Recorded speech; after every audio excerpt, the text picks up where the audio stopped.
Muito boa tarde, estamos de volta, Mundial, e você chegando para te fazer companhia com muita informação interessante e importante. E faremos um programa descontraído até, né? Letícia, é Baquim. Batim, diz os italianos. O Diz meu os é italianos. Cucho Ah, então, não, mas eu não me arrisco a falar. Como é que é o nome do meio? Cucho Kovolek. É russo? É bielorrusso. Bielorrusso. É.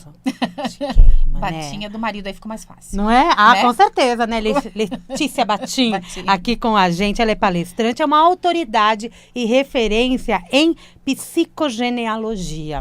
Também decodificadora dental. Também. Que mais? Parapsicóloga. Parapsicóloga, advogada. Estudante da mente e da árvore genealógica. Tudo começou aonde? Tudo começou Foi na advocacia? É. Você começou pelo direito? Tudo começou no direito e eu fui sócia do 5º maior escritório de advocacia do Brasil, Martinelli, e gerenciei muitas pessoas, 650 pessoas. Olha isso! E aí percebi, Samira, que o grande conflito que eu administrava nem era o problema dos meus clientes no direito, mas eram as relações interpessoais. Tá. E aí, então, decidi sair do escritório para estudar a mente humana.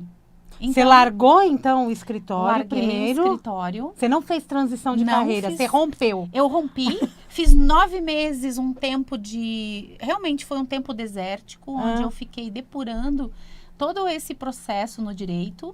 E aí, comecei a estudar a mente humana na parapsicologia, fiz neurociências e depois é que eu fui para psicogenealogia. Aí você encontrou a psicogenealogia. E aí eu encontrei a psicogenealogia. E hoje? Eu sempre gostei e não sabia que eu acho que nasci para isso. Você não sabia nem que existia, talvez? Não, porque eu tinha 15 anos, eu já fazia árvore genealógica. Meu marido tem dupla cidadania, né? Eu tô com ele desde os meus 15, então eu já tenho 52, então é um tempão. Tem histórias aí. E eu que ajudei a tia dele a fazer a estrutura da árvore genealógica para obter a dupla cidadania. Então eu sempre amei árvore. E quando eu me deparei com a psicogenealogia, com essa nomenclatura, todas as células do meu corpo tremeram. Eu digo, gente, eu nasci para fazer isso. O que é isso? E é o estudo da mente a partir do entendimento de quem somos dentro da nossa árvore genealógica. Eu preciso entender qual é o meu papel dentro dessa árvore e Isso. toda a história que eu trouxe por trás. Exatamente. Se nós viemos numa árvore genealógica, numa família, existe uma necessidade de homeostase naquele sistema. Isso é uma lei natural que rege o cosmos. Tá. Então, quando a gente entende que nós viemos na família, existe uma função homeostática, você percebe que muitas das tuas escolhas não são tuas, são condicionadas. Jung já dizia, né? Até que te tornes consciente, o inconsciente vai dirigir a tua vida e tu vai chamar destino. E o nosso inconsciente, então a neurociência nos dá essa estrutura de conhecimento, ele é formado pelo transgeracional, pela nossa influência cultural, social, familiar e o projeto sentido. Então, esse livro, que não é o último, né? Esse é o primeiro, né? Esse é o segundo Segundo. livro. Ele Projeto é o primeiro... Sentido Gestacional. Isso, ele é o primeiro livro desse assunto no mundo. E ele é um dos 3 blocos de estudo da psicogenealogia. O que é esse projeto sentido? É um lapso, Samira, entre pré-concepção, concepção, então a gente tem 9 meses entre a tua concepção e a pré-concepção, que nós temos influência do pai. Por quê? Porque o espermatozoide, ele leva 72 dias dentro do homem, há uma troca, há uma renovação. Diferente do oócito de segunda ordem, que já está dentro de todas as mulheres, quando elas foram gestadas, quando nós estávamos no ventre da nossa mãe. Então, toda a informação genética e epigenética do feminino da nossa árvore materna já está transcrito enquanto informação em nós. Já o espermatozoide, ele altera. Então, a gente pega esse lapso de 9 meses, faz uma reflexão. Como é que estava meu pai nesses 9 meses que precedem a minha concepção, gestação toda, e aí tem uma maior influência da mãe. E depois do parto, o parto tem muita influência sobre a construção do nosso inconsciente e até os 7 anos de idade. Então, o projeto sentido, ele vai 9 meses antes da concepção até os 7 anos. E muito do que rege o clima psicológico nesse entorno condiciona as nossas escolhas, quem nós somos, como nós reagimos, o que fizemos, inclusive profissionalmente. Incrível. E você tem falado muito das profissões, né? Tenho. Que é o novo livro. Que é o? que é o Tecendo a Vida nas Organizações. É onde eu retomo um pouco a minha história nas organizações, né? Eu trabalhei muito com empresas, sempre tive especialização na área do trabalho, na parte societária e de sucessões. Então, chegou o momento de eu retornar para o direito, mas com esse conhecimento para entender as relações humanas, né? Perfeito. Porque, por exemplo, você está numa empresa e você tem uma pessoa que tem muito conflito com o chefe, por exemplo. A gente sempre tem isso nas empresas, né? Tem conflitos de líderes e lideranças. Quando você vai na árvore genealógica daquela pessoa, há uma deficiência, ou por omissão, ou porque a pessoa morreu cedo, da função pai. Então, há uma projeção dessa função pai que é ineficiente ou que ela não é existente, que de repente o pai morreu cedo, o pai abandonou, o pai não reconheceu. Em quem tem o conflito Em quem tem ou o no conflito, líder? Em quem tem o conflito. Há uma aproximação, porque há uma aproximação por espelhamento de programas. E a pessoa, então, projeta no líder o conflito que tem com o próprio pai. Que E aí a gente isso. consegue explicar por que a pessoa tem esse comportamento, mas mais do que tudo, para quê? Para quê? E porque tem muitas pessoas que têm um conflito. Vamos supor, tem uma líder que assusta todo o grupo, por exemplo. Mas, de repente, tem uma pessoa que se dá com essa líder. Exatamente. Que assusta o grupo. Então, aí tem uma aproximação também. Exato. Tem um entendimento. Aí eu falo de genealogia também? Sim, sim. Falo, né? Sim, sim. Porque, na verdade, segundo a Kabbalah, que é um conhecimento que a gente atrela à psicogenealogia, nós nos atraímos por identidade de forma. Basta ver que você se aproxima de pessoas que você tem similaridade. Então, muitas pessoas chegam para mim e dizem assim, eu tenho um problema no meu relacionamento. Eu tenho o dedo podre. Eu tenho um relacionamento com uma pessoa que tem vício em bebida, depois eu tenho um relacionamento com uma pessoa que tem vício em droga, depois eu acabei com esse relacionamento e comecei um relacionamento com uma pessoa que é viciada em trabalho. Tá. O vício está sempre ali. O problema não são as pessoas que ela escolhe. O problema é que ela não entendeu que ela precisa ressignificar o vício na sua família. Porque é uma lei da atração. Então, você atrai o que você precisa ressignificar. Então, uma pessoa que foi muito importante na psicogenealogia foi Ivan Bozormeninag. Ele dizia assim, que nós precisamos ressentir, sentir de novo, repetir o sentimento, para ressignificar. Então, a atração não é um castigo. É uma oportunidade de entender o programa e transcender essa dor. Nossa, que importante isso, né? E se a pessoa tem o conhecimento, ela faz uma autoanálise, porque ela vai se relacionar com uma pessoa, ela está num grupo de trabalho, ela está dentro da família, de repente famílias onde ninguém se entende, ou, por exemplo, onde ninguém se relaciona direito, né? Não casam ou não ficam sozinhos, tem uma história por trás. Exatamente. Relações abusivas. Relações abusivas. E olha quantos. Quantas pessoas na época da pandemia se separaram, os casais se separaram, né? Porque, na verdade, não se conheciam.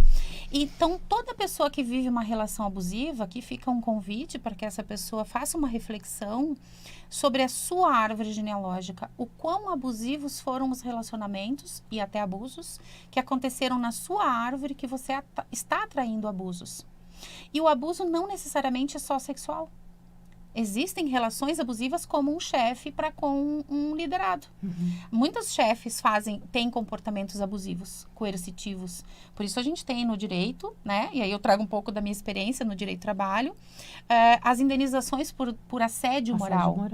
Né? Por quê? Porque há uma projeção também do líder abusivo em relação ao seu sistema, e aí o abusado acaba sendo atraído numa relação simbiótica.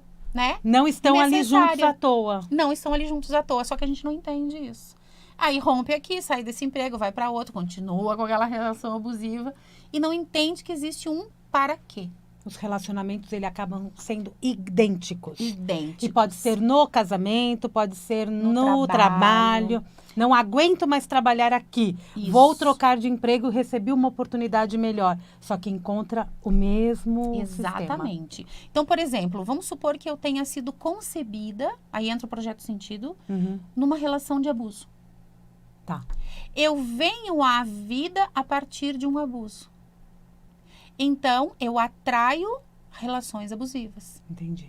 Mas, para que as pessoas que foram concebidas dentro desse contexto, que não são poucas, não se sintam vítimas desse contexto. Quando a pessoa entende que ela veio nessa relação, aí entra o ensinamento do Marc Frechet, ele diz assim, o entorno do teu projeto sentido também é a tua força.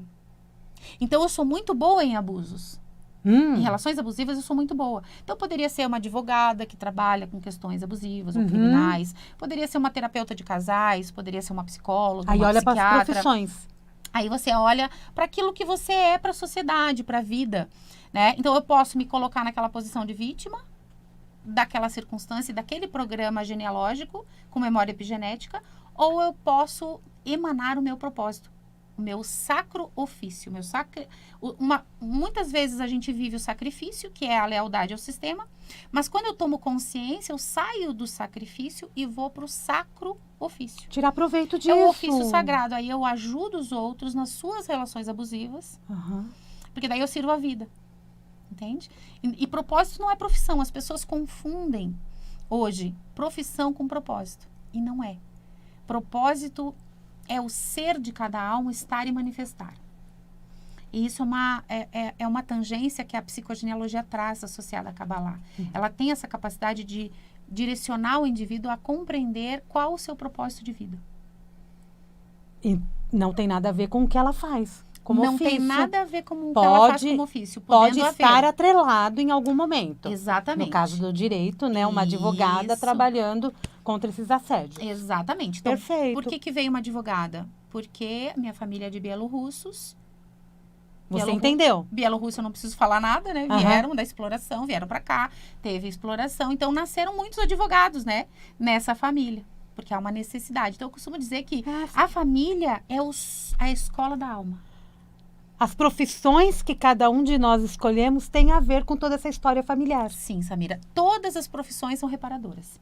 Quando eu falo isso, algumas pessoas se incomodam. Dizem, não pode ser, porque eu escolhi isso. Gente, para que venha, vamos dizer, nascer, né? Para que nasça um ginecologista, obstetra, na família desse obstetra, houve uma mulher que morreu no parto, houve uma criança que morreu no parto, houve uma complicação no momento do parto, houve uma complicação no aparato, né, urogenital de uma mulher, dentro daquele sistema.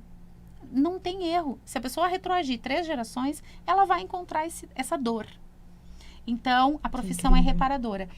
E aí, a gente tem 2 situações.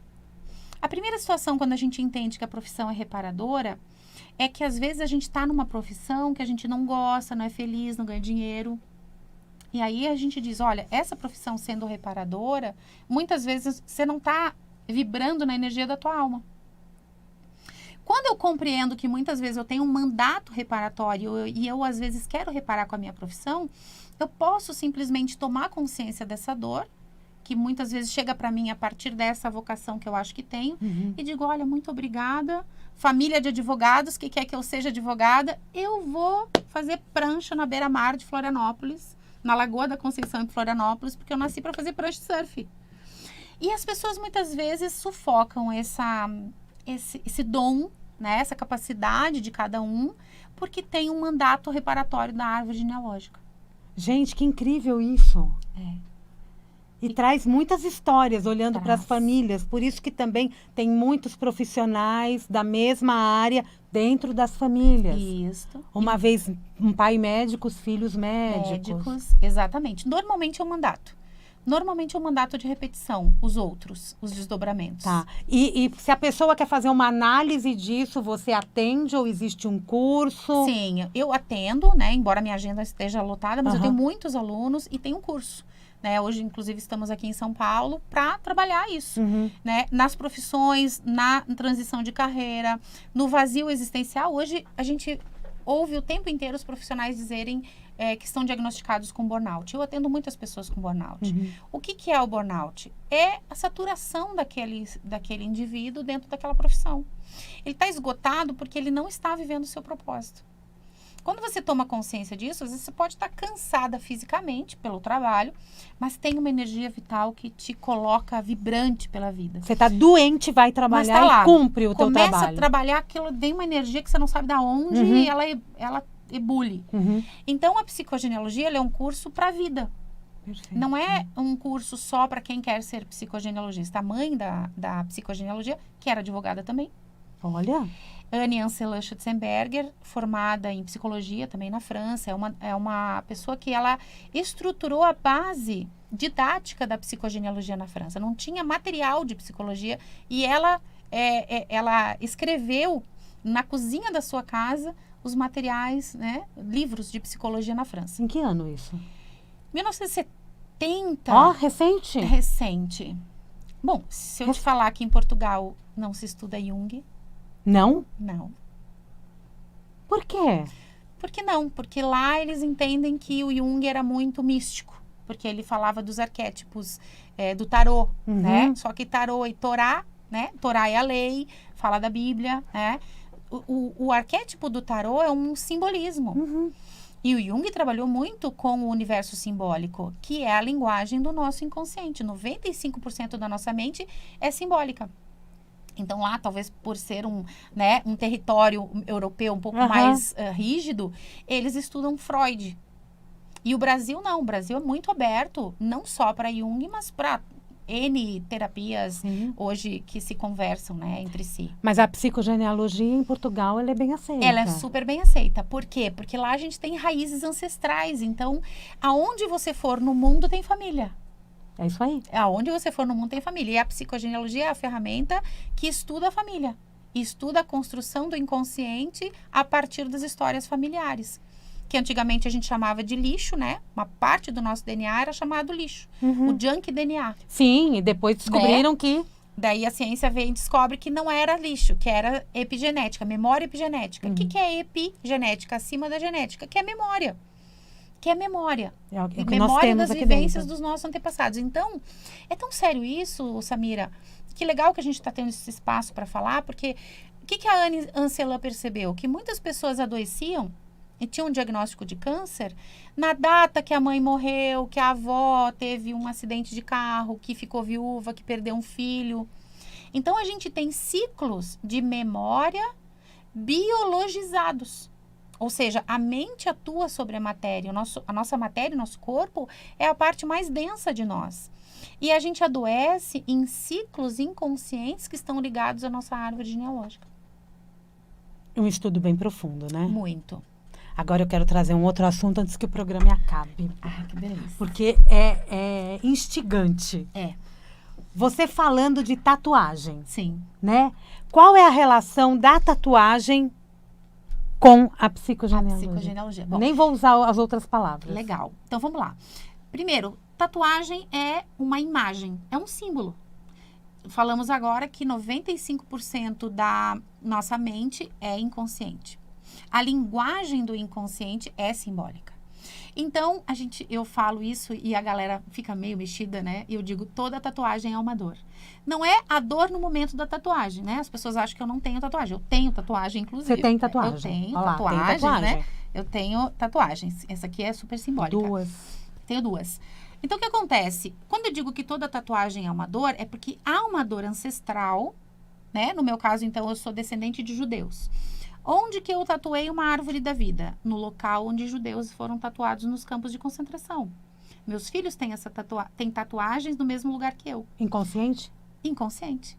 Eu mesma tatuei sem perceber. Então, toda tatuagem é uma linguagem inconsciente de uma dor ancestral.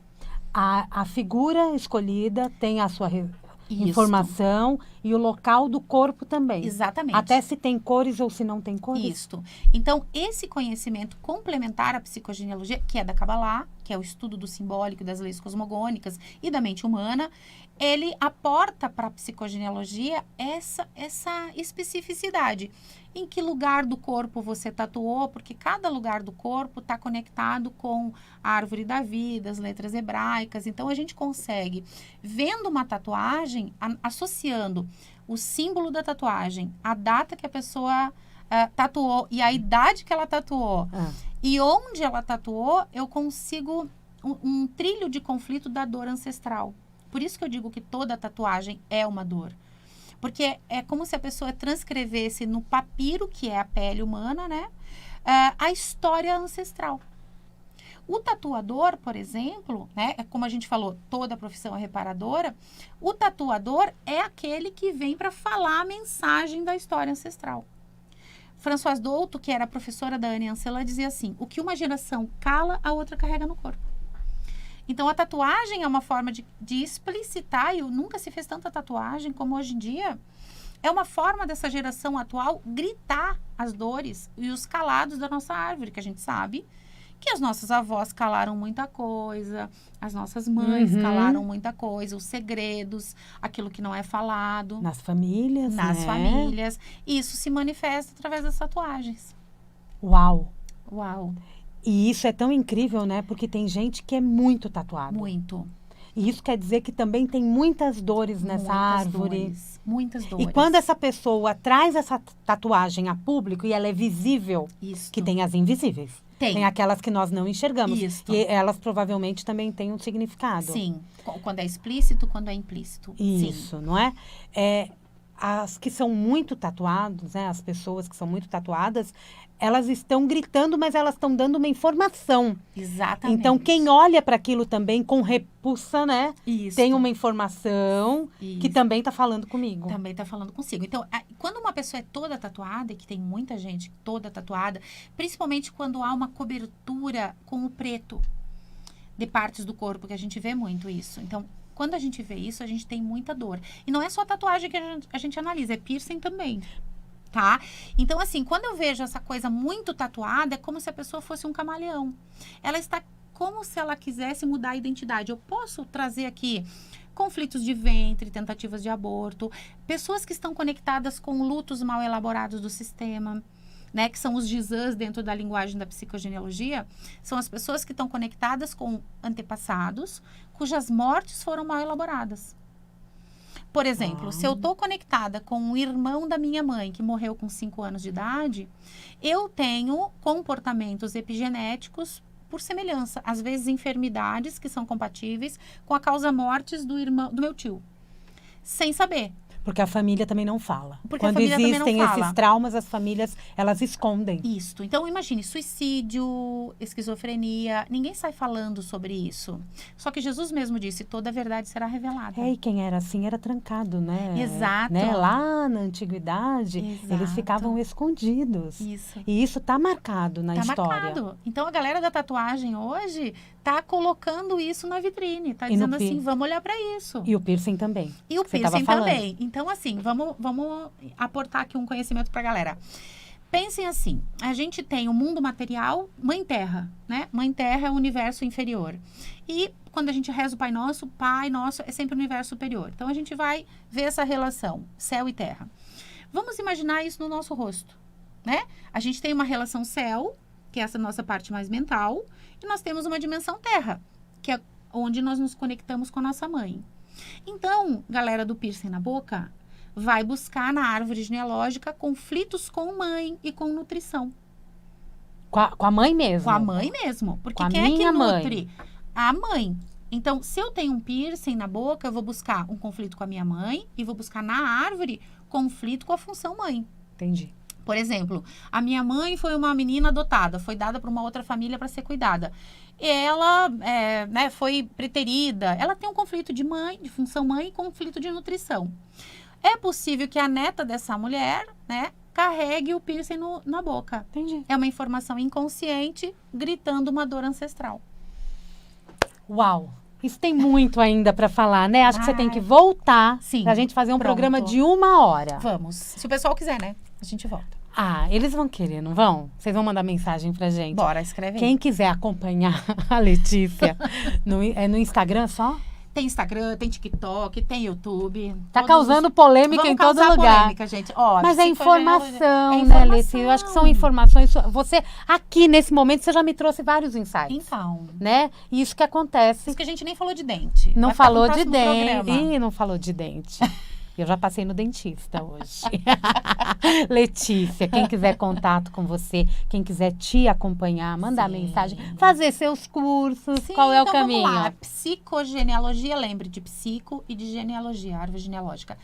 .liz no Instagram. Liz, L-Z. Assim. Pode ser TikTok também e o YouTube é tudo o mesmo nome. É isso mesmo. Quando eu postar a fotinho nossa, a gente vai marcar a Letícia também lá. Com certeza, espero vocês. Né? E procurem aí o livro novo também, Tecendo a Isso. Vida nas Organizações. E se quiser conhecer mais profundamente o projeto Sentido Gestacional, tá aqui o livro também. Isso. Procura lá no perfil dela que você obtém as informações. Combinado. Obrigada, viu, Beijo, meu amor? Eu adorei. amo o nosso Como bate-papo. sempre, adorei. Como sempre.